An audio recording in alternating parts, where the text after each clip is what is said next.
Now with more on President Obama's speech, including how Muslims in Oklahoma are reacting, is Rezi Hashmi from the Council on American-Islamic Relations. We appreciate you coming in today. Thank you, Melissa. I know it's been a busy day for you. You've been fielding these questions all day. Tell me your reaction to President Obama's speech. I was really pleased to hear this historic address in Cairo, a city that brings together great civilizations and are the crossroads of Africa and the Middle East.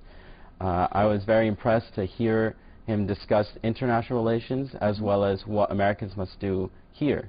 And I was really happy to see that he was making an initiative to reach out to Muslims all around the world. What did you think were the key issues in his speech, or the most important issues? There were several issues that he touched upon. And in regards to foreign policy, he talked about the need for Muslims to reject extremism, that it's not inherent in our faith, and that these teachings should be washed away, and that we shouldn't be focusing on that type of rhetoric. And so you could even see Al-Qaeda was shaking in their boots in their reaction even before his address.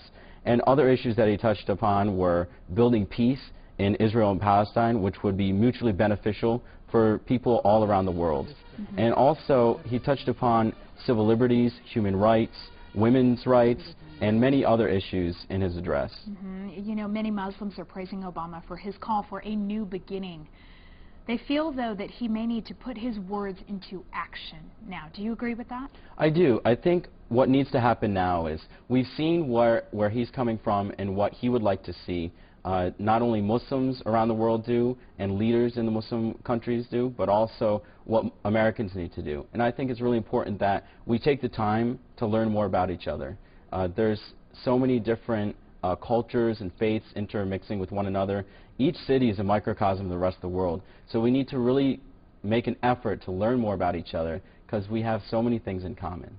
Do you think this message of tolerance is going to penetrate Oklahoma? What do you think will happen here? How do you think it will help? Yeah, I think making sure that the true teachings of Islam are understood here in Oklahoma, and that's why organizations like CAIR, that's why mosques in Oklahoma are outreaching to Christian and Jewish and other communities in order to build a better society. Because when we start thinking past ourselves, then we'll be coming together for issues that affect all people.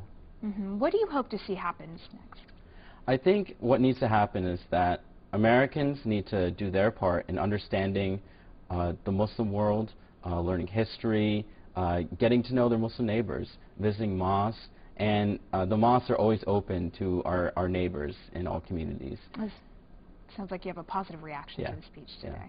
All right, anything else you want to say today? Well, I'm very hopeful, and I challenge all people to really get out there and become more engaged, Muslims, Christians, Jews, and people of all faiths, in order that we can build a better society here in Oklahoma.